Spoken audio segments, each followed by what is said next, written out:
Welcome back to another episode. This is episode number 3 of the Ball Boys podcast. I'm your host, Caleb Zuver, and again today I'm joined with my good friend Aleksa fresh off an art quiz, which he was getting through. And now you're got the chance to talk some sports.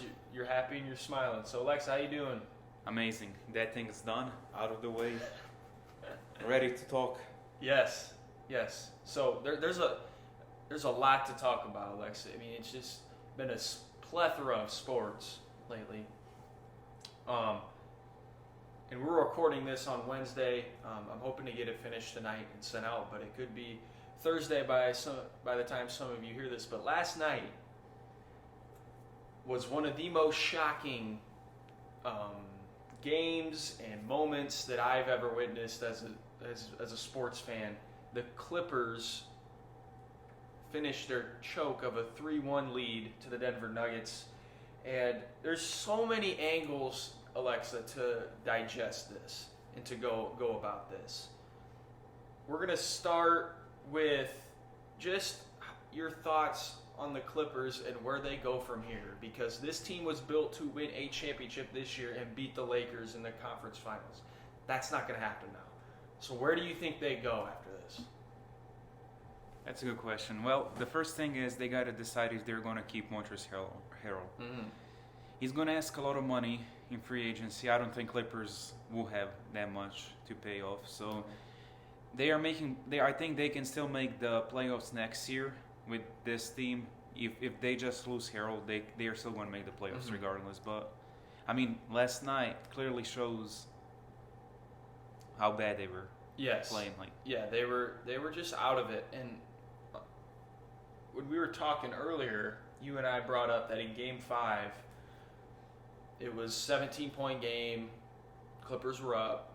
Nuggets looked out of it. And then all of a sudden, here comes Paul Millsap. Out of nowhere to save the day. He puts up 17 points. A lot. I don't know how many were in that quarter, but a significant amount. Keeps them in the series. They ended up winning that game. Okay, you know what? Whatever. It's just a game.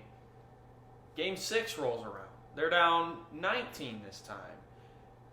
And this one, and Game 6 kind of flew under the radar. You know, it was a football Sunday. Everybody's focused on that. And they come back and win that. And then last night, you know, Clippers are up by 11 in the second quarter. And like you and I talked about earlier, Jamal Murray keeps them in it in that second quarter. Could have got way out of hand. Keeps them in it. And then the Clippers go up 7 in the second half. And the Nuggets respond again. And it was just so amazing to me to see the Nuggets respond time after time after time. One of the things that I want to discuss is Kawhi Leonard. Not only did he play bad last night, he was bad in all 3 games that ended up leading to what happened. He played poorly. There's no other way to put it. And last night, only 14 points on 6 of 22 shooting. And my question to you is, you know, we talk a lot about who's the best player in the NBA. And a lot of people have said lately Kawhi Leonard is. But when this was really, in my opinion, the first time that he was really faced with some pressure, and it was kind of a legacy game for Kawhi Leonard. I think so, even though he's a 2-time champion, whatever. But what do you think about the people who say he's better than LeBron? Because I got to tell you, if LeBron hadn't played the way that Kawhi played last night, we would be slandering him nonstop. What say you? Are you kidding me? First of all, LeBron is better than Kawhi. There's no debate. First of all, more championship, but that's not just the point. If you look at the impact LeBron had, when he started off, first final, going against Spurs with Tim Duncan, Manu Ginobili, and Tony Parker, what is he supposed to do with no team? He carried them. Kawhi was never in that situation. Yeah. Kawhi was good on Spurs and stuff. But he had Tim Duncan, Tony Parker, Ginobili. Right. And when he got traded to Toronto, he kind of, I think that team is so deep, you know, and great coaching. And let's be honest, like Doc Rivers is a good coach. This is his third 3-1 lead that he's blown. Okay, he's not great. Nick Nurse, I think he's great. Popovich, I think he's great. And Kawhi has been kind of blessed with the good coaching that maybe LeBron hasn't had in his career. I agree with that. Certainly better coaching for Kawhi, but I was, people this year, especially like talking conversations, they're like, well, LeBron has AD, and I'm like, well, Kawhi has Paul George, so superstar and superstar.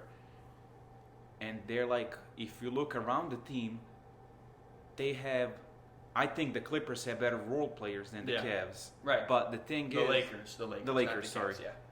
But the thing with the Lakers is all of their role players are stepping up way much. And they're doing their role better than guys like Pat Bev and Lou Will were and Harrell were. Morris. All those guys. Right. And so that's one of the big takeaways. And obviously Paul George wasn't great in the bubble. And he's 30 years old, 10 years in the league, and he really hasn't shown it in the playoffs. And that's a little concerning. And I'm not sure where they're going to go from here, but I know we touched on Murray. And I want to focus on this because I did look up at the stats. Game 1, which they lost, 12 points. Game 2, which they won pretty convincingly, 27. Games 3 and 4, he had 32 points combined in both those games. Not very good in their losses.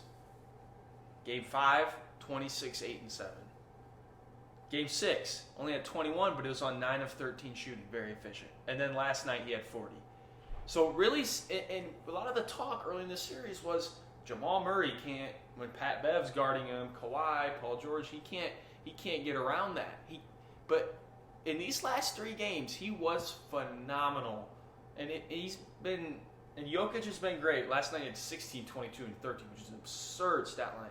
But this kind of feels like these playoffs are kind of the coming out party for Jamal Murray, and it's been impressive.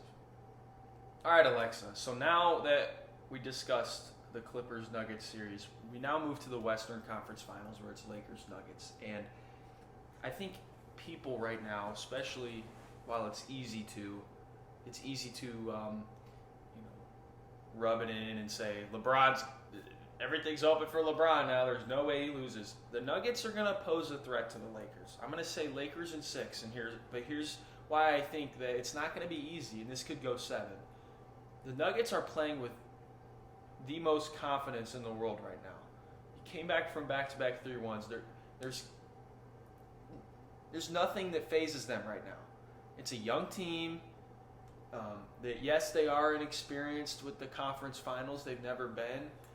But they're riding high right now. And so I think this series is going to go 6, maybe 7 games. I'm going to take the Lakers because of the experience. But Alexa, I'm interested to hear your pick on this. What do you think's going to happen? I think this could be a really, really good series. I'm saying Nuggets in 7. I do like Nuggets right now, especially like you mentioned, coming back from 3-1 lead, back-to-back series. First of all, back-to-back series against teams that I thought were better before they even started the series. If I look at the Lakers are better than Clippers. Yeah, I mean clearly. Yes. But it's kind of the same thing. 2 superstars who are stepping in. Clippers was just Kawhi throughout this play. Paul George was out. Way off P, as we like to call him. I think Nuggets can win this series, and especially because I like Jamal Murray. You're trying. I like Jamal Murray. Jokic is going to do his thing, and they will not stop him. I mean, you guys, look at I say hilarious shots. Look at the shots that he's shooting. You cannot even block those. You just doesn't know what he's going to do with his moves. Gary Harris is there. I was really surprised by Paul Millsap impact. Yes. Another of their bench, Monte Morris, for example. Michael Porter. I think the key to this series is going to be, can Jokic kind of pull JaVale McGee from out under the rim, and Dwight Howard, who's guarding him. Anthony Davis is going to still be at the rim, so you're going to have to Denver's going to have to shoot it well to make those bigs come out so Jamal Murray and Michael Porter Jr. can drive to the lane, get easy layups. That's what I think is going to be the key. Can Denver hit shots? And like they always say, it's a make or miss league, but I think that especially it applies to this series in particular. LeBron's seen it all, and this is AD's first time in the conference finals. It'll be interesting to see how he reacts. But I do think the Lakers are going to win this. I'm willing to jump in the fountain if the Lakers lose, and you have to if the Nuggets lose. How's that sound? Take one bet up on me, dude. You never want to bet. I already have to jump in because I said the Clippers would win last night. I have to do that on Friday. So stay tuned for that, everybody. But come on. Going to be a major update. I'll think about it. All right. Maybe by next episode we'll get an answer. Okay. So let's make this quick because we got some NFL to talk about. Eastern Conference Finals. Last night he went up 1-0. My pick before the series was Celtics in 7. And just give me your overall thoughts quick on what your pick is and why. I had Celtics throughout from round 1 reaching NBA Finals, but I'm changing my mind. I'm having Heat in 7. I like my boy Zoki. By the way, Zoki is Goran Dragic, but we're just going to refer to him as Zoki. We're going to refer to him as Zoki on this show. Yes. Zoki's, I'm surprised by him. I do love Zoki, but he impressed me last night. Wow. He was going last hard. Night he was crazy, yes. And Jimmy Butler, hitting that 3 at the end, 4th quarter, even though they went overtime, that 3 was surprising to me. Bam, the game-winning block. They have playmakers. They'll get it done, I think, in 7. So Dragic last night played 39 minutes. He was 11 of 19 from the field, 29 points, 7 boards, 4 assists. Seriously, I was really impressed. Really impressed with the way he played last night. So, Zoki, as we are now going to refer to him, say it with me, Zoki! Okay. Now, NFL, and we got some interesting games this weekend. I don't think they're all great. I mean, Texans and Ravens should be fun to watch just because it's Watson and Lamar. But I think both of us would pick the Ravens there. So we got a game I do want to talk about though. Bengals-Browns Thursday night. Now, you look at it and you say, okay, well, Browns should win this. Bengals aren't very good. But let me just state this, because I've seen this and I think I agree with it. Baker Mayfield last week was awful. Last season, he was not great either. If Baker Mayfield, tonight, whenever you're listening to this, if he loses to the Cincinnati Bengals and Joe Burrow, who's a young QB coming up in that division, already with Big Ben and Lamar. We know Lamar's going to be good for years to come. Big Ben looked really good on Monday night. If the Browns lose this game, I think it's time to start hitting the panic button in Cleveland. And that seems crazy. It's only week 2, I know. But this is a must-win for Cleveland. I think it really is, because the clock is ticking on guys like Baker Mayfield and Odell, okay? They have to win this game. And I think they will. But if they don't, the clock's about to strike midnight. What do you think about this matchup? Because Bengals looked okay last week. They should have beat the Chargers. And Burrow looked good. If he beats the Browns, I think it's very problematic for everyone in Cleveland. What do you think? The biggest issue, like you mentioned, is Baker. Mm-hmm. You look on the paper, Odell, Jarvis Landry, Austin Hooper, who I think it's top 10 tight end in the league. There's no question about it. Nick Chubb, Kareem Hunt, mm-hmm. Good offensive line. The defense, Myles Garrett, Denzel Ward, all those guys. If they do not make playoffs, mm-hmm. Are you kidding me? Playoffs? They got to win the game. They cannot even win a game. I know. If they do not make the playoffs, I think it's time to move on from him. Even though this is like his, 3rd year, I believe? 3rd year. With those players, like Odell and stuff, if you have 3 years and you do not deliver, there is something wrong then. Mm-hmm. And I will move on. I still think, and I don't know if maybe down the line this could change, I still thought they should have drafted, what is his name for the Jets? Darnold. Sam Darnold.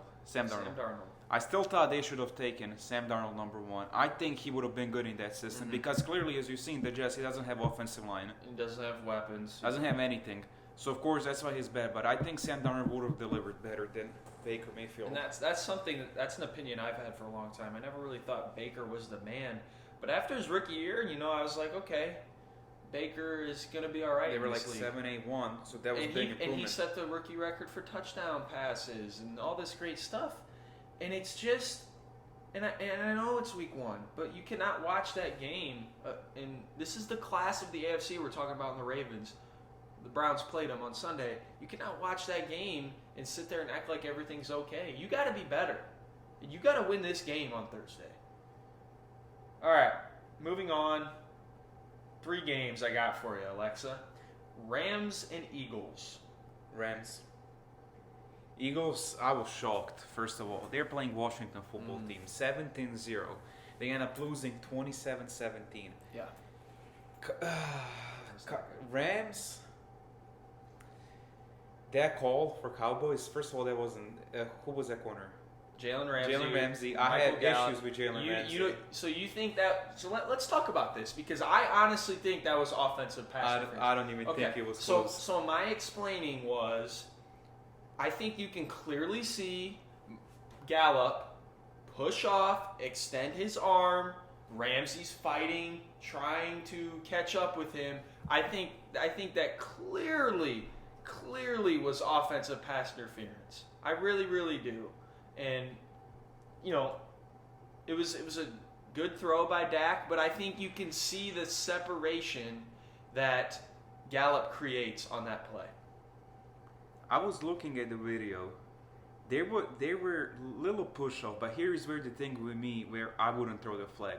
When there was a little push off, Ramsey was still kept running. Maybe 2 seconds after that, he went back. Less than 2 seconds. So I think he solved the call because he was still grabbing his hand. Okay. I could agree with you that he sold the call, but let me ask you this. Looking at that, is the arm extended? Is there separation created? I think there was separation created, but I think he sold it bigger. Okay. But anyway, that was a great game. Yeah, great game. And like we said, so the Rams are good. And I think this is going to be a good game. I'm going to take the Eagles here. I think they're too talented to drop another one. I think Wentz is going to play better. I'm a Wentz believer myself. I think they're going to win this game, but it's not going to be easy. And if they lose, it's kind of like the Browns. Start the panic button. By the way, guys, I need Wentz to get like 4 touchdowns on fantasy. I got destroyed. So I have Wentz too as well. Yeah, even though I choose Rams, I wouldn't mind if Rams win 38-35 and I get like 30 from Wentz, but that's a different story. Okay, we're going to skip the next game that I had. We're just going to move right to Patriots and Seahawks. Now, I'm not completely sold on the Patriots. I don't know if this Cam thing is sustainable. Russell Wilson, I mean, what can you say? He was amazing last week. And we're going to be both on the Seahawks here, but let's talk about the Seahawks. They were impressive last week. What do you think about their performance last week and what they can do moving forward? I believe Russell got 4 touchdowns last week. Metcalf, Lockett. Yeah. The weapons are there. Mm-hmm. Throughout each year, I was never sold on Seattle. I was looking at the paper, I was like, wow, some of these receivers, before Metcalf, I'm like, how are they getting there? No tight end, no clearly top 10 tight end. And I'm like, well, Russell Wilson's out there running the team, and Russell's a top 5 quarterback in the league. Absolutely, no question. I love Russell. Shouldn't even be debated. Yeah. They're winning. I like the game is going to be good. Patriots, like you mentioned, week 1 win. I wasn't surprised. I wasn't that much happy with Cam, even though he got 2 rushing touchdowns. Especially since they were playing Dolphins, I expected way better. But I mean, the win is win. So especially since no preseason and first game after a year. Mm-hmm. So I think it will be close, but I think Seahawks win by 10. All right, that's gonna wrap it up. We did kind of go a little long today. Thank you for joining us, everyone. We appreciate your support, Aleksa, and I appreciate it very much. Aleksa, you got anything to say before we head off?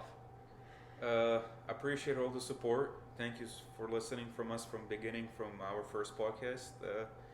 Excited for, I believe it's tomorrow, the Heat. Mm-hmm. I'm excited to see my boy Zoki. Zoki! I'm excited to see Zoki. But I hope they go Game 7 for more basketball. Yes, that's the biggest thing in all this. Because my team is not in anymore. But hey, we just want more basketball. Exactly. And it's been so fun. We appreciate everybody tuning in. And until next time, we'll see you. Have a good time, everybody.